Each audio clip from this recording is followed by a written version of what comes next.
Hi listeners, it's Kat here from Aghast. I just wanted to take a quick minute outside of the show to let you know about empowerment coaching.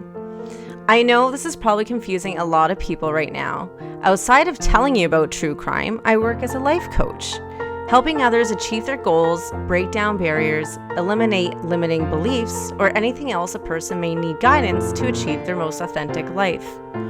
The world has been upside down since 2020, and I know a lot of us may be lost, confused, or unsure as to what we want and how to get there. If you think speaking with a life coach may help you, please feel free to contact me at alteregowellness@outlook.com or at alteregowell on Instagram. Okay, now back to our show.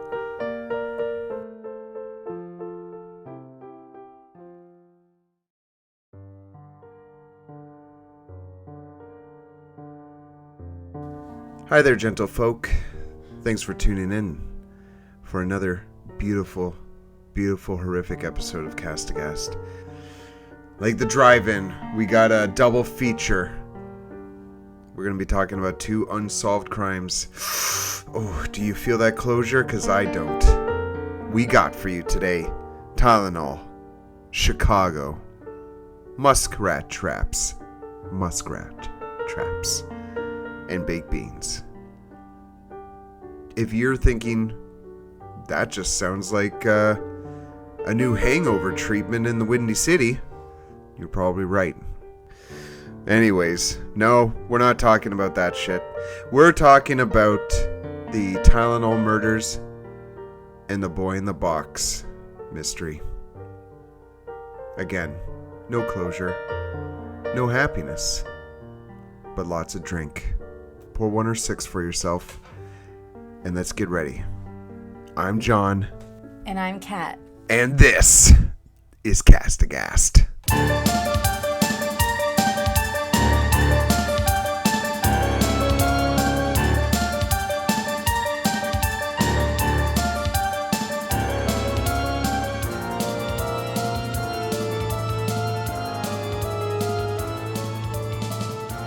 Oh, mercy me. Hola, ¿cómo estás? Oh, hey, folks. I'm Mrs. Iglesias. Where's that from? Bridesmaids. Oh, yeah, that's so... I am Mrs. Iglesias. I thought it was Iglesias. What did I say? Iglesias. I don't. Jesus. No, it is Iglesias. No, it's Iglesias. She's probably talking about like Ricky or what's who was his Enrique? name? Yeah, she's probably talking about Enrique Iglesias. Welcome everyone. Holy cow! A storm is brewing here in our neck of the woods. My goodness gracious! The clouds are rolling in. They don't give a fuck about the weather. Do we have a good one? Do we have a good one? We have a bit of a different style this week. Different styles. Maybe a new series. We keep saying that we'll have new series, and then we just don't add to those series. I'll add to this. Whatever. The first time we said we were gonna have a series is the ones that you were gonna take over. So. Well, I'm busy making money for our household. Why don't you give us our brief timely disclaimer. All right. I will keep it as brief as possible. Hey, fuckers. Look. I can never make this brief. Brief. I'll try and make it brief. Fruit of the loom. I will make this disclaimer fruit of the loom. Okay, folks. We do not take this shit too seriously because it would be way too depressing. So what we end up doing is swearing a lot, making fun of the murderers and the rapists and their families and everyone else who makes it easier for the murderer, rapist, criminal to do what they do. If you don't like that, if that's not your cup of tea, if you want the utmost serious respect given to these murderers and rapists and asswipes, go to a different podcast. For the rest of you, let's swear a little bit, let's drink a little bit, and let's listen to a horrible fucking story. And have our afternoons wrecked. Thank you, everyone. We are drinking wine, white wine, with some pineapples inside of it. Some would call it a sangria. Some would call it white wine with a pineapple in it. Yeah, a lazy sangria. Yeah. I don't even taste the It's pineapple. because our ice cubes weren't ready yet. Oh, shit. I'm joking. We don't put ice cubes in wine. No, that's an evil thing to do. Evil.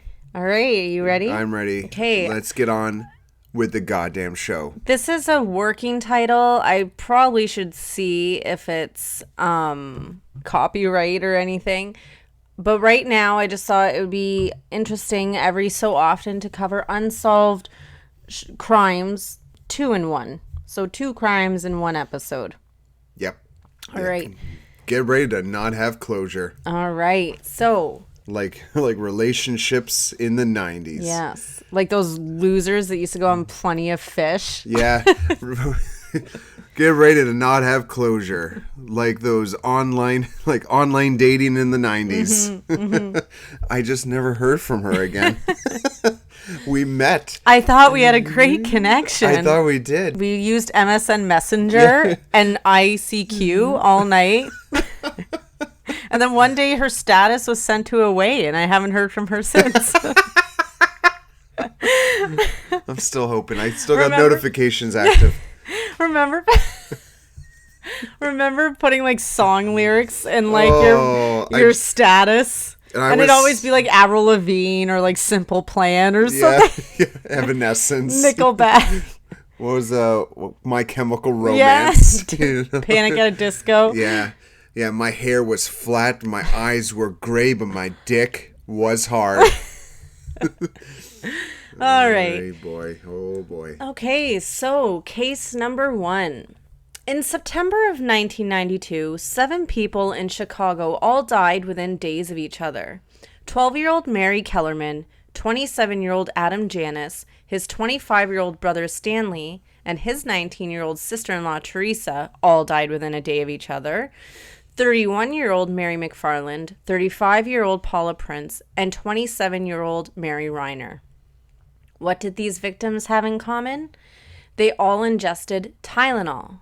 And these were not overdoses. They died by taking just a single recommended dose of the pain reliever. Can you actually overdose on Tylenol? I don't know. That's a good question. I'm sure you can if you take enough. Or if it's mixed with like something you shouldn't be mixing with. Coworker of my mother's years ago died from mixing Dristan and cold medicine. Died from taking, not drinking, taking Dristan, the nasal spray, and also ingesting cold medicine because he was sick, and it gave him a chemical overdose. Oh, wow. Mm-hmm. Jesus. So if you haven't guessed already, we are talking about the Chicago Tylenol murders.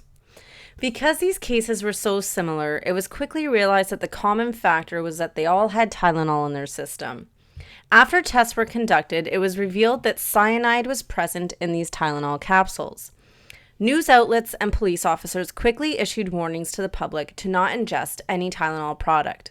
Oh, geez, that must have been awful for the company as well. Just wait. Their stocks immediately plummet. Well, why don't you just not jump the gun? All right, fuck off. I won't. Investigators hypothesized that these bottles were tampered with after they left their Texas and Pennsylvania manufacturing plants.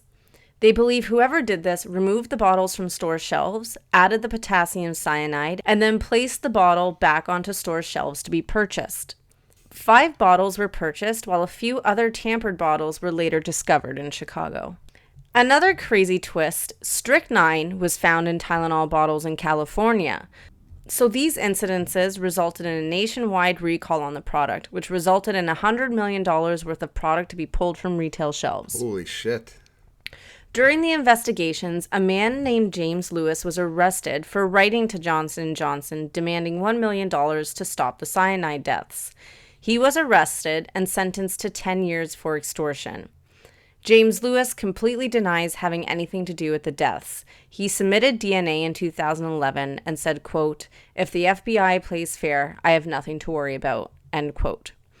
And I just want to make it clear, he wasn't arrested for the murders. He was charged and sentenced for the extortion. Okay. During the investigation of the tampered Tylenol, Johnson & Johnson paused all production and advertising. They received praise for how they handled the incident. Johnson & Johnson also established relationships with the Chicago PD, FBI, and FDA so they could have a part in finding the person responsible for this. At the time, though, Johnson & Johnson's stock went from 35% to 8%. However, the company took aggressive action and later that year introduced triple-sealed packaging. Sadly, many copycat crimes took place after this, resulting in more tampered products and more deaths. Many of them left unsolved. Wow. Like more copycat crimes. Holy cow. Yeah, many. Shit. Many copycat crimes. That's awfully scary. Like, we use... It makes me never want to... Yeah. Like, we use Advil. I use Advil quite a lot. What did we buy not too long ago where we thought the seal was tampered with? Was it lemon juice, I think? Yeah, I think it was lemon juice. And I think the cap, the foil cap that sits on top of the bottle came off with the cap. Yeah. And we were nervous. And I don't think we used it. I think we threw it out. Yeah.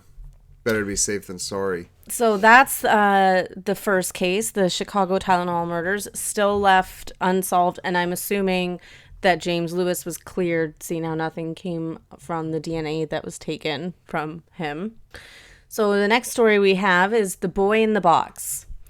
On February 25th, 1957, in Fox Chase, Philadelphia, a muskrat catcher was checking his traps when he discovered the body of a young boy aged somewhere between 3 to 7 years old. Oh, Jesus. Unfortunately, the man who found him was worried that police would confiscate his traps, so he did not report the discovery. Oh, my goodness gracious. Really? It wasn't until 2 days later, when a college student was in the area, found and reported the body.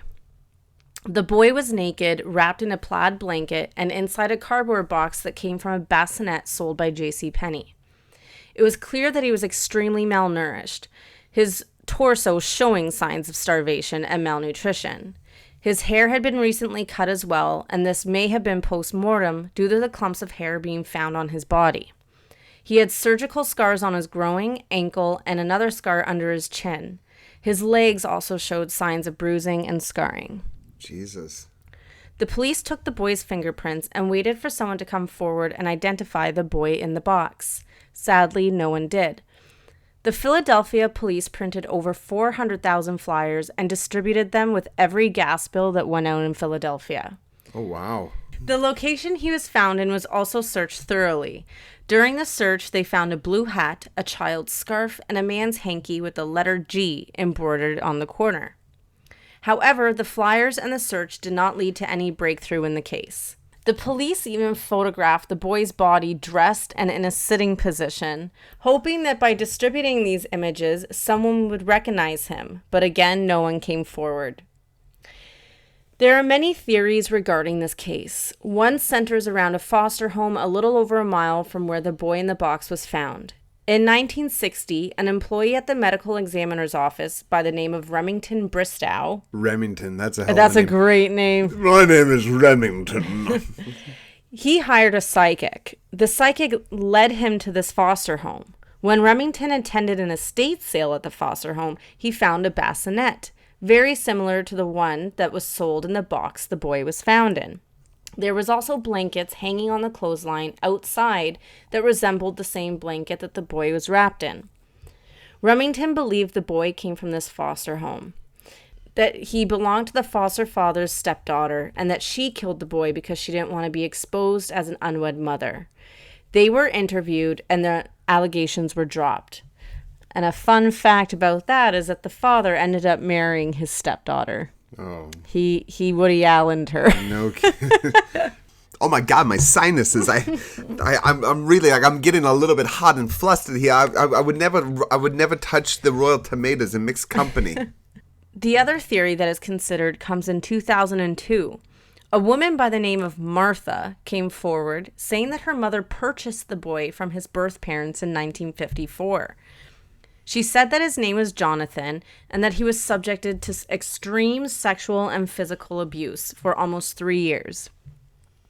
One evening, he threw up his dinner of baked beans and was severely beaten, his head being smashed on the floor until unconscious.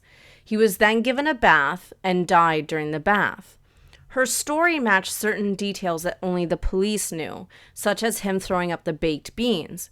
The coroner did find baked beans in his stomach, which means he ate them but hadn't digested them yet prior to his death. Oh, jeez. And the boy's fingers were water wrinkled at the time of death. So that makes sense with the bath. Yeah. She claims that her mother cut his hair to hide his identity. And we know that his hair looked like it was freshly cut. Yeah.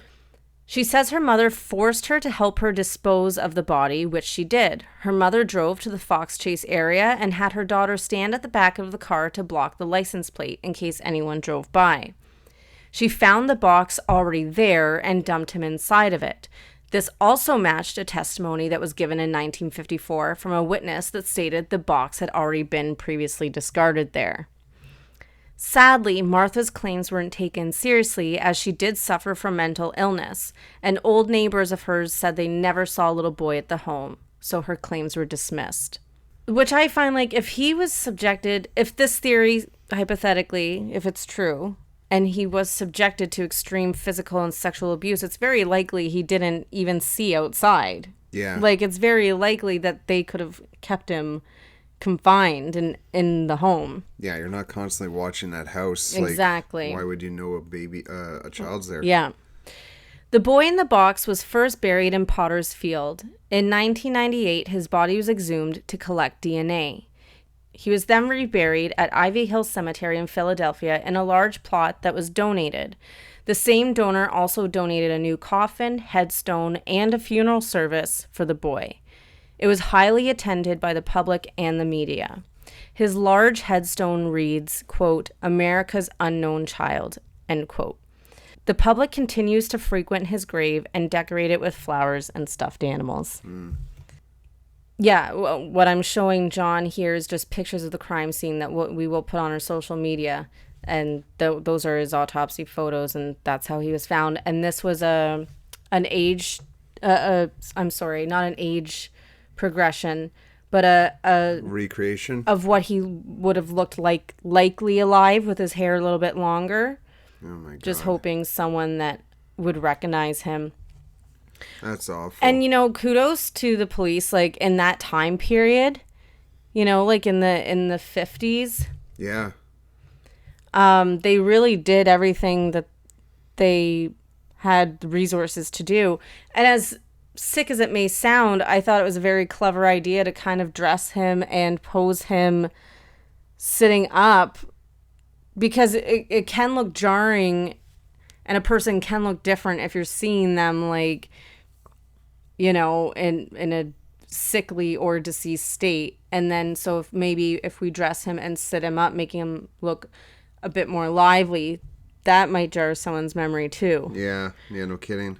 I find Martha's claim the more believable theory than the Foster home. She knew a lot of things that wasn't released in the media.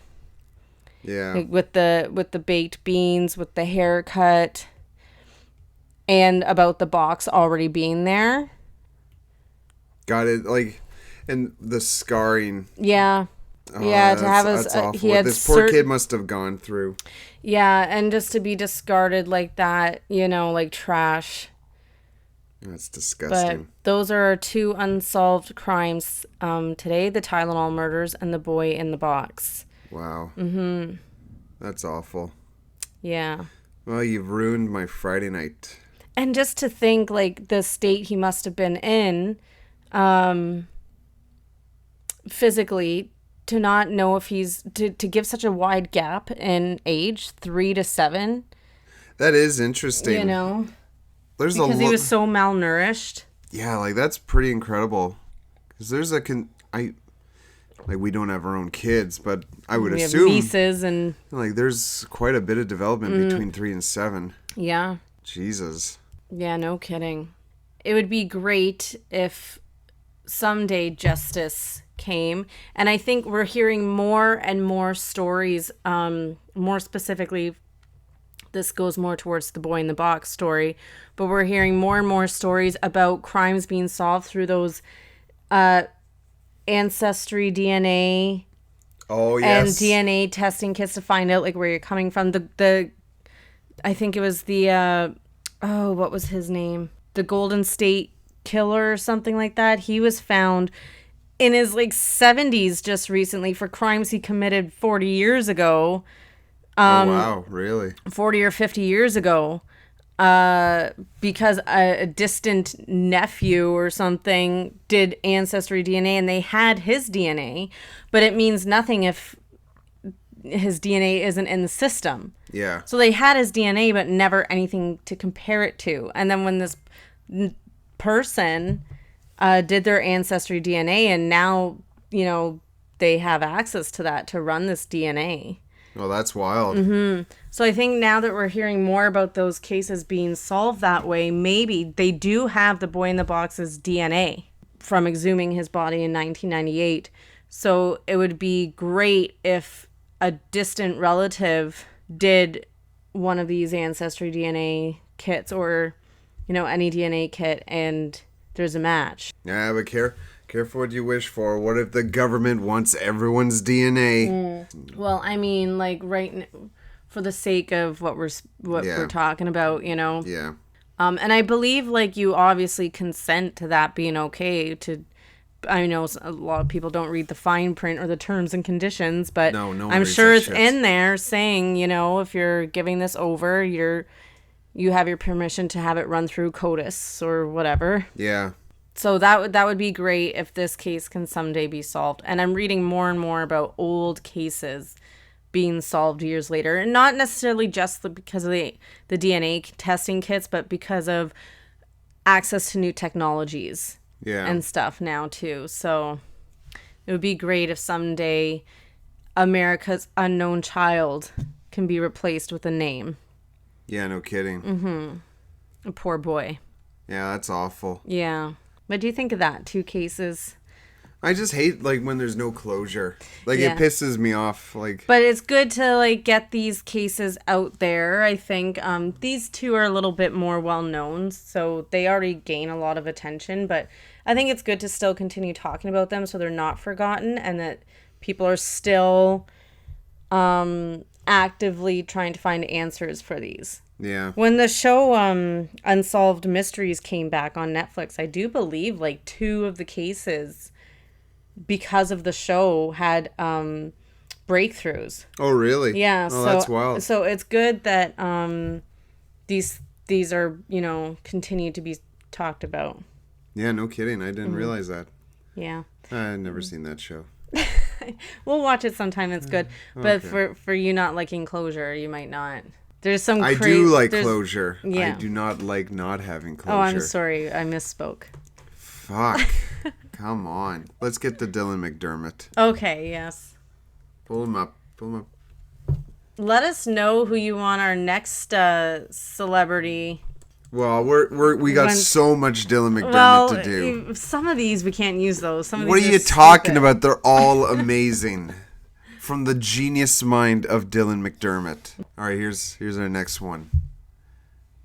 Listen to the words. Oh, I thought that was the quote No. for a second. Listen. Listen to the words of Dylan McDermott. Yeah, romantic comedies are the hardest movies to make. Maybe one works a year. God. Man. What romantic comedies has he done? I wonder what did he mean by romantic comedies? What was he trying to symbolize there? Yeah. He really is. Has he even been in romantic comedies?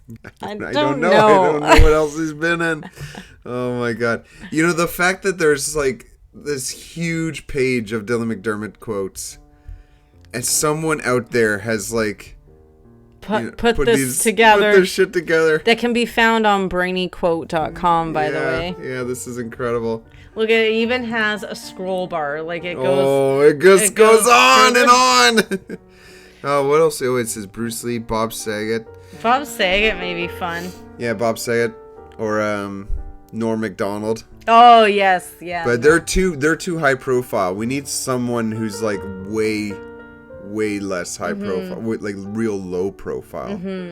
What would be a real low profile? Aaron Carter quotes. Oh my god. Oh my god. Yeah, I'm just trying to think of some.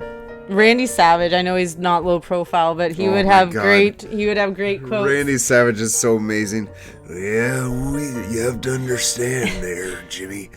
And I'm the cream of the crop. Ooh, I've come here, and I'll be going to Madison Square Garden, and I'll be the top again. Because I'm going to tell you the one thing right now. Listen here. Use your ears.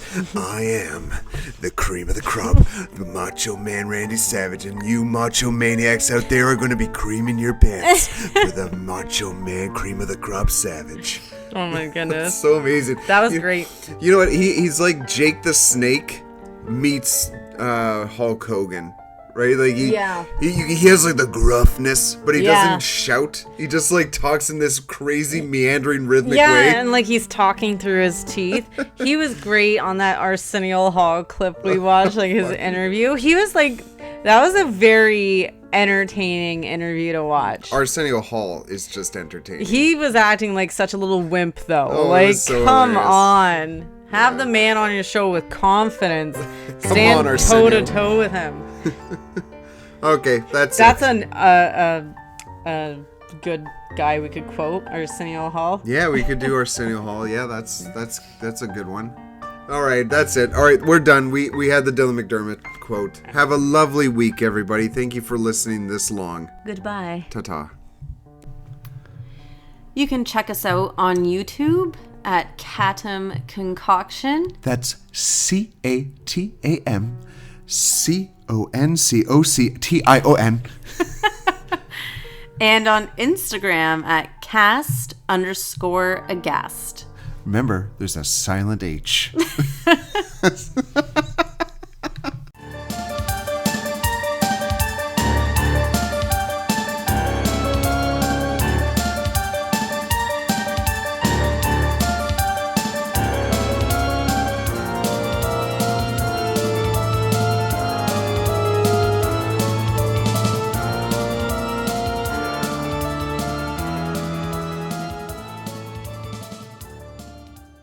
We take things.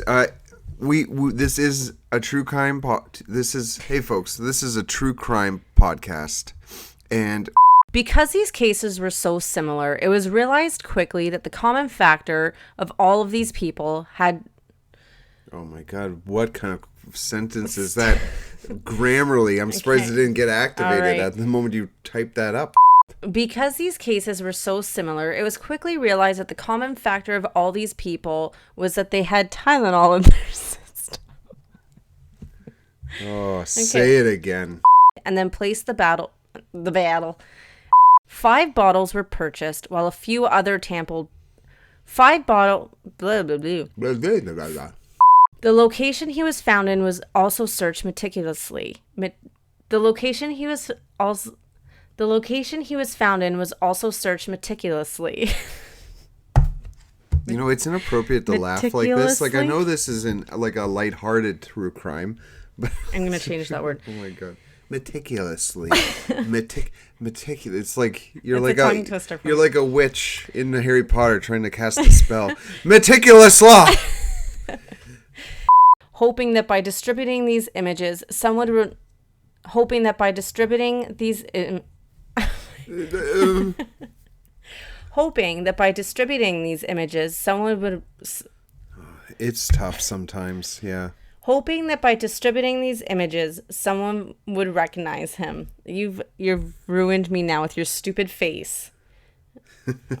Hoping. Go ahead. I'm done.